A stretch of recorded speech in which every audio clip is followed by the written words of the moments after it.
Hello friends, how's it going? I'm where am I? I don't know where I am. I'm in Austin at the Domain. I'm in a parking lot of Nordstrom. Big shopping area outdoors here. It's a pretty nice day. So I just wanted to pull over and talk a little bit about the TFT and some of the ride modes. So let's take a look. So here we have the TFT. I've got it in Dynamic Pro.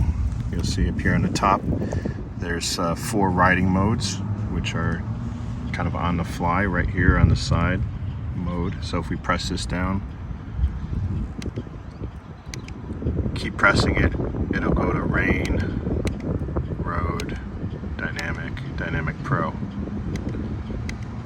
I just go through those again. Whatever one you leave it on, as long as you're riding, it'll just pick that up and keep it so it's really on the fly. The other thing I want to talk about is the difference between Dynamic and Dynamic Pro.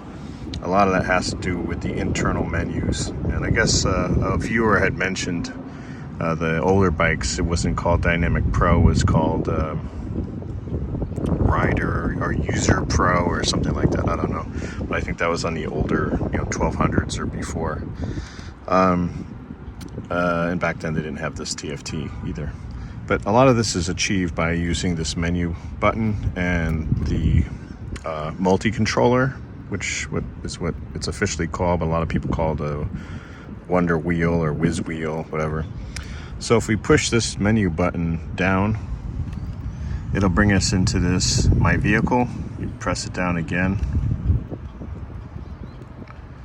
and it shows you all your stats and all this stuff, your battery, your gas mileage, temperature of the engine, tire pressure, a whole bunch of stuff. And then if we use the multi-controller, push it this way, you go through a lot of other things like average speed, miles per gallon. I'm getting like 46 miles, 0.5 miles per gallon, something like that. There you go, and it tells you when your due date is up for your service for your engine, for your bike. So I got September is my next one.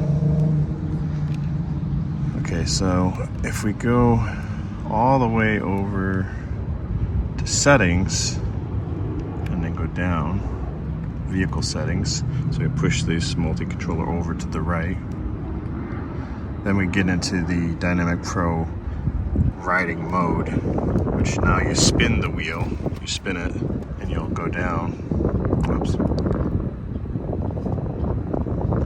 and then push it over to the right and you get into the engine and the traction control. So right now I have it set at traction control and wheelie suppression is in dynamic. If you push it over to the right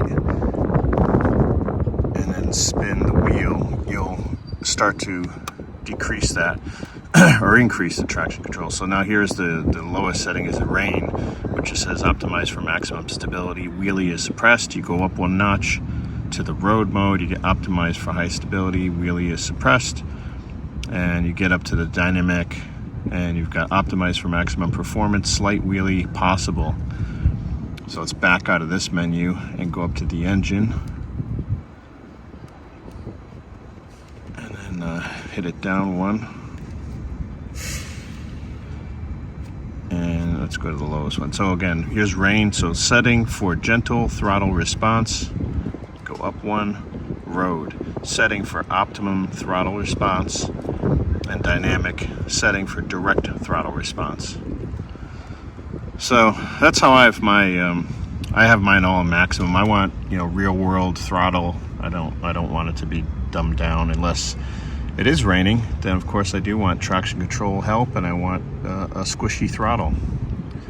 But that's it. Just a quick video to go over that because a viewer did mention some really good top advice and insights on this Dynamic and Dynamic Pro, and I thought I'd just do a video for those that are interested to see what that's all about. So until next time, see you later.